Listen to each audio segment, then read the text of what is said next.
Nation. This is SCVi's Our Way on the Highway. And right now I have Amber Raskin at the mic. Hello. We'll be interviewing you. Hello. How are you today? I'm good, thanks. How are you? Thanks for having me here. I'm doing wonderful.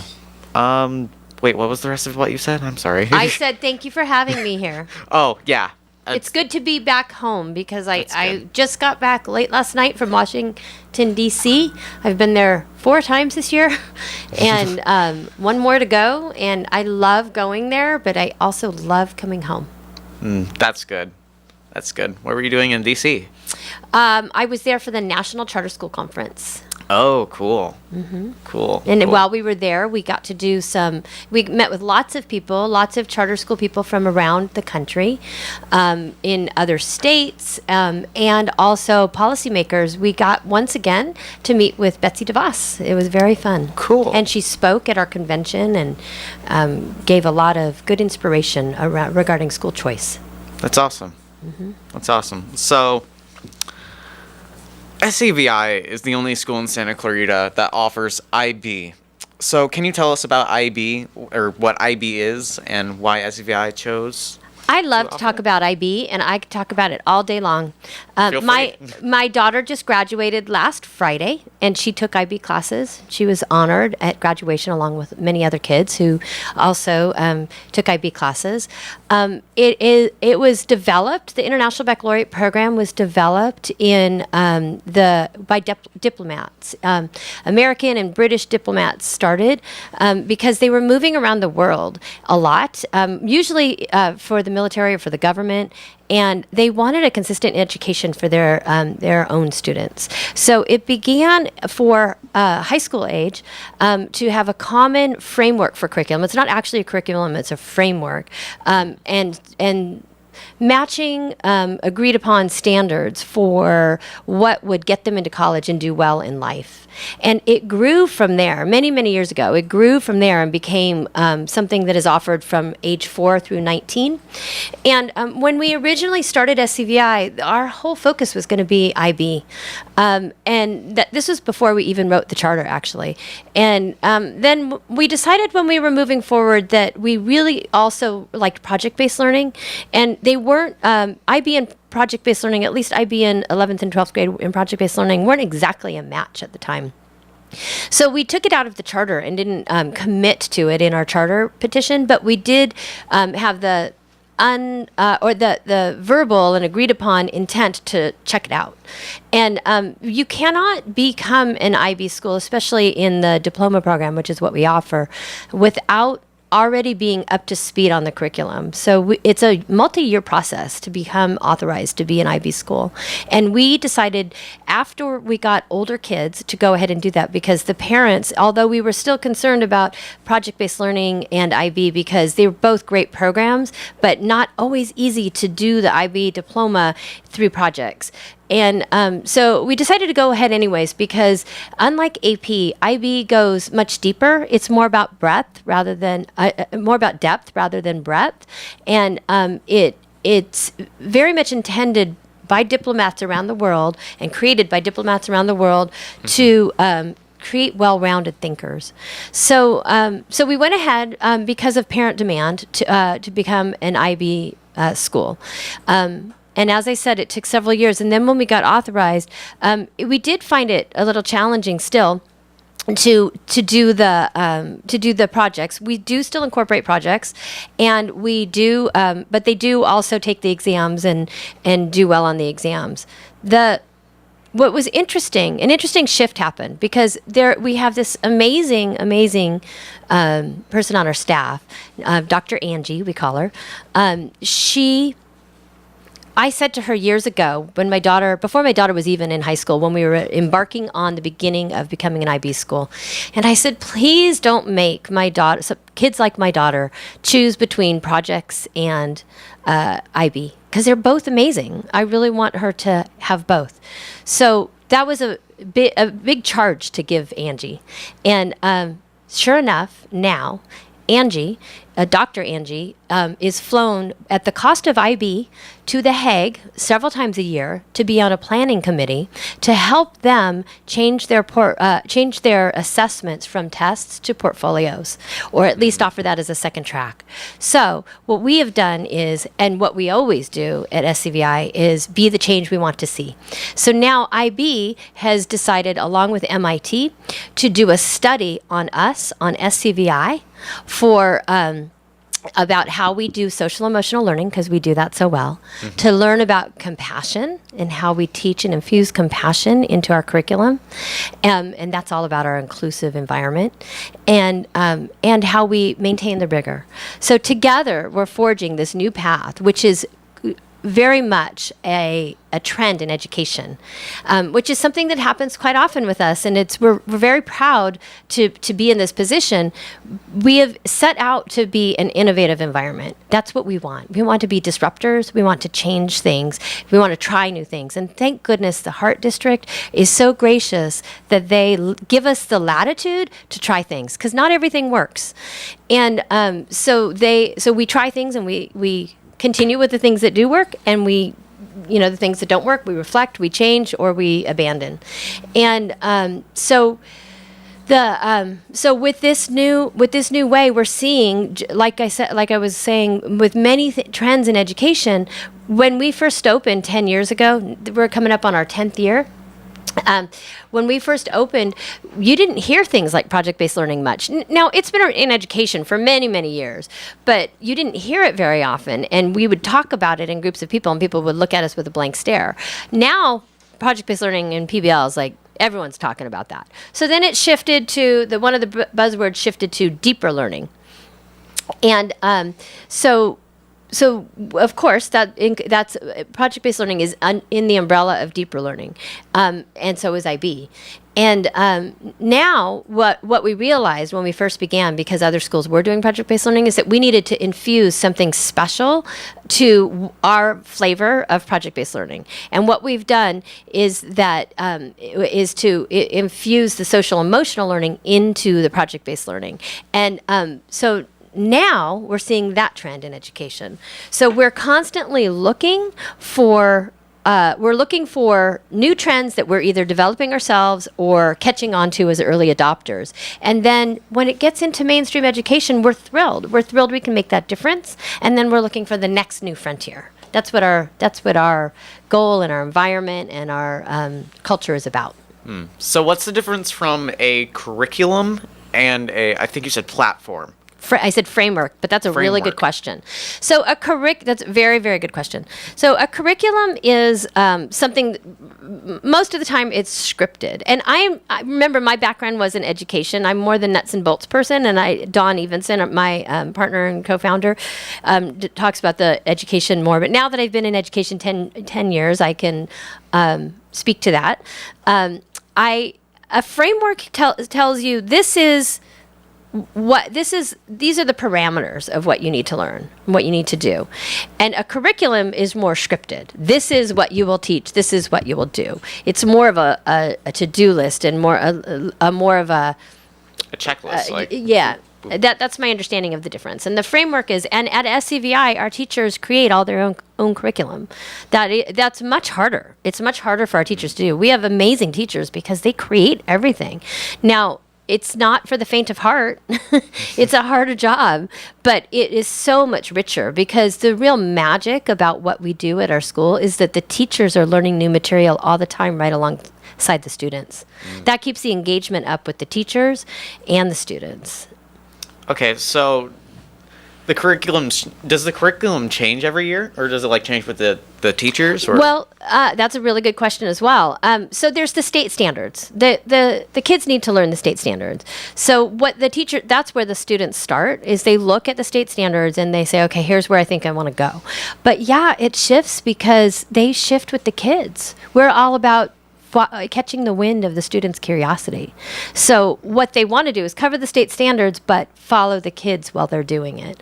So sometimes the order shifts, or how they learn it shifts, or exactly what material, because one of the grades it's about learning, one of the standards is about learning about your community. Well, there's a lot, that's a pretty broad, there's a lot of ways to do that, so they can have a lot of latitude to work with the students on how they are learning about the community. Okay. So, what do you think will be the next innovation in education? That's why we go. I don't really know yet. Dawn and I constantly read and research and go to conferences, and that was one of the things we were doing in Washington, D.C. is listening to what is going on in education today.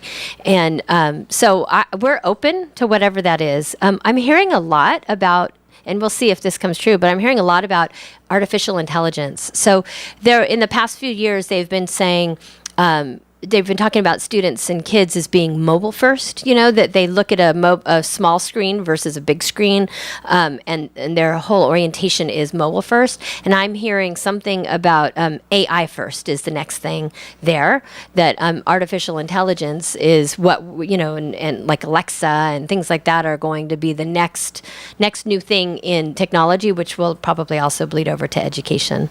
We did also go to a conference in Salt Lake City about a month ago, that was with ASU and Silicon Valley, and that was a fabulous conference too.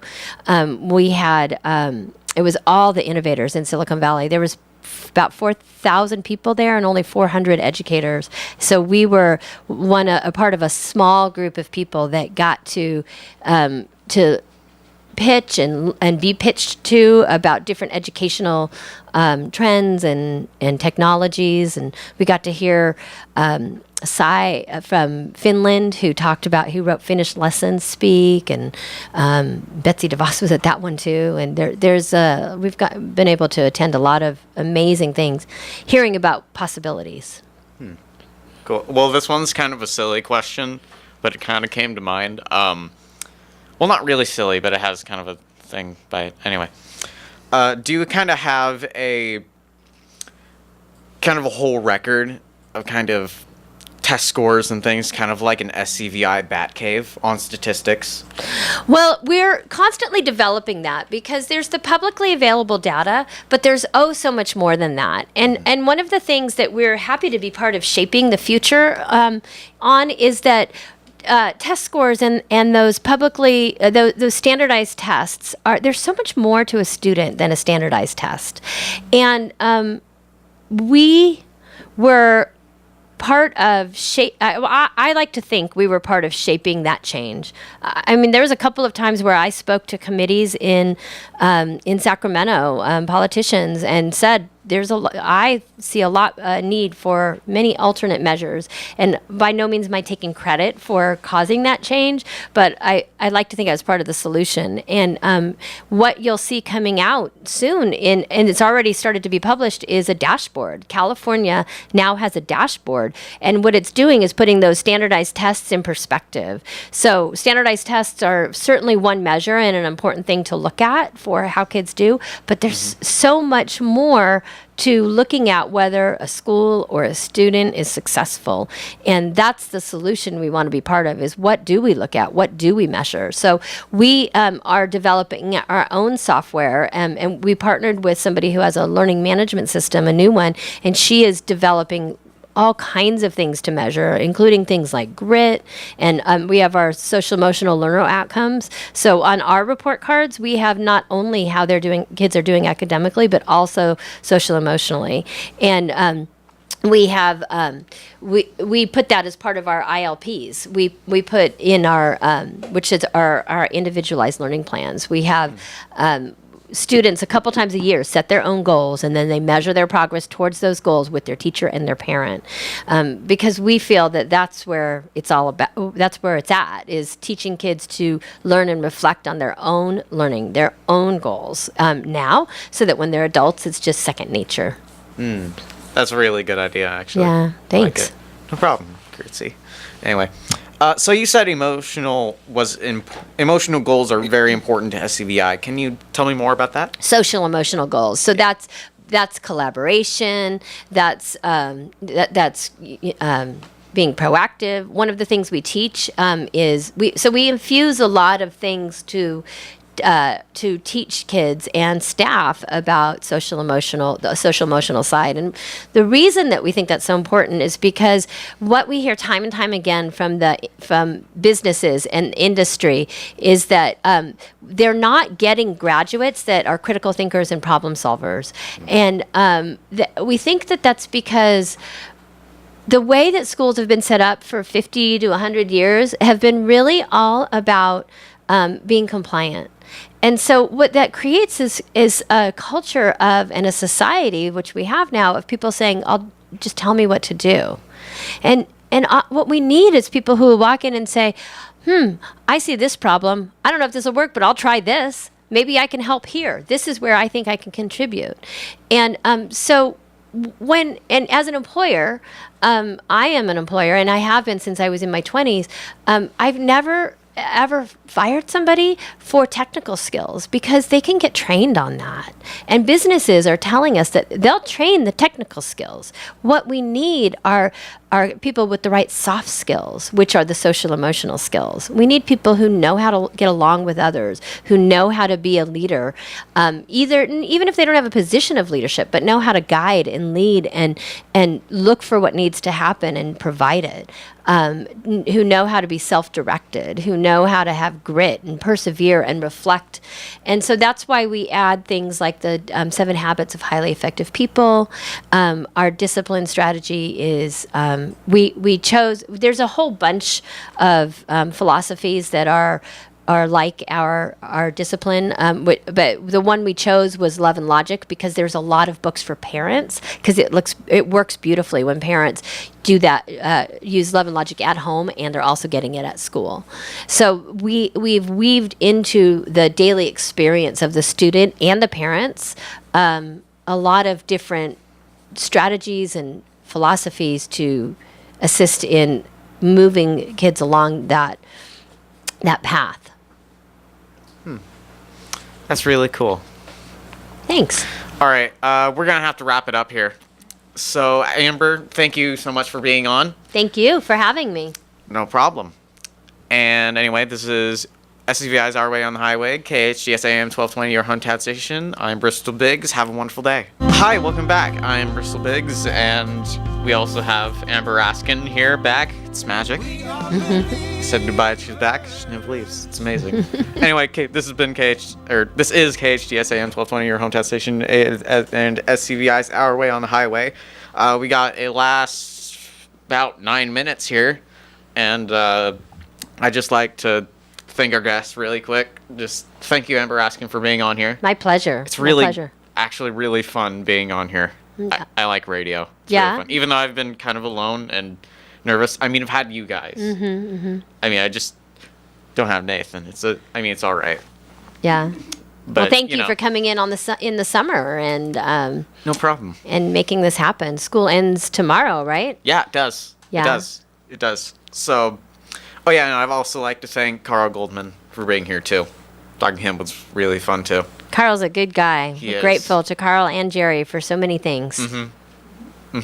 So, I'd like to ask you a final question, or a final bout of questions, I guess. So, do school founders get summers off? Funny you should ask that. One of the reasons that this school and the other schools that we've started exist is because I had a passion for creating a different environment for my own biological kids and any other kids that wanted to come along for the ride than what I had. I did not have a great experience in middle and high school. I did really well in elementary and tested into mentally gifted minors, but then in junior high and high school, didn't do as well. And I think it was because I wasn't very good at being compliant.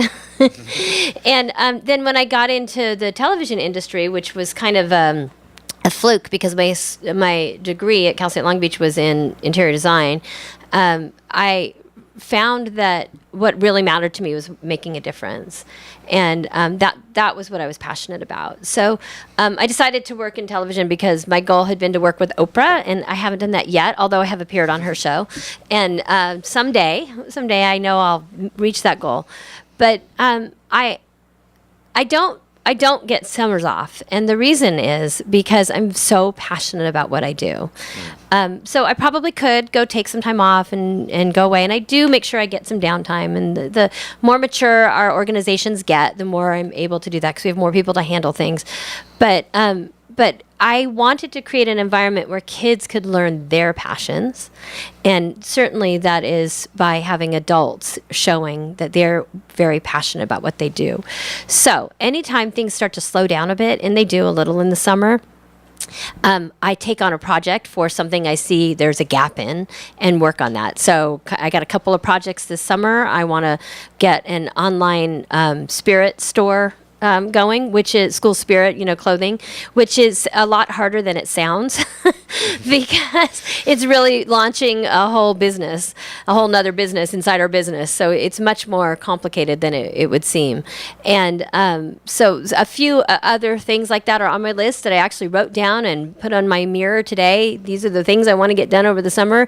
And then certainly if sometimes as we've grown and expanded and we're opening more entities, there's marketing and school launch to happen over the summer. But what I like is I get to do a lot of it from home. I don't have to put makeup on. I can sit in my, in my backyard and, work on my computer. But I'm still very, very busy in the summer. So is Oprah your hero? She is absolutely my inspiration. She, back years and years ago, when people were not talking about it, she talked about Change Your Life television. She talked about making a difference. And I think that she got so much out in the open in our society that it really caused a shift in the way people, in the mindset of people and how they think about making a difference and talking about, getting things out in the open about what's bothering them so that you can move past it and get to the business of doing things for others. Cool. Well, what else could we talk about? What do you want to talk about? I guess I can just say thank you to you and to Cindy and to Jerry and Carl for being for letting us do this show. We've been talking about doing this show for several years, and finally, we just had to make it happen. And so we have all learned together how to make this work, and we've had some amazing guests. And I'm very grateful to Jerry and Carl for helping us with that, and to Cameron Smythe, who was our first guest. Is that correct? No, I think you wait. Yes, Was Mayor Cameron Smythe, and so some amazing, incredible people have come on to help make this a success, and we're so grateful for that. Next month, I'm looking forward to in July, in our down month, we're having, and I say down because school is out, but there should be more of us available at that time, right? We're going to have Paul Strickland, and Paul Strickland is a really wonderful person who moved away and recently moved back. And he was fairly integral in getting SCVi started. He helped us in the early days when he was on the Hart School Board when we got approved, and he supported us, as did several other board members. And he also had us on the radio. He was the first person to say, why don't you come on my radio show? Because at that time he had a show on, I think it was Thursday afternoons, regarding arts in Santa Clarita.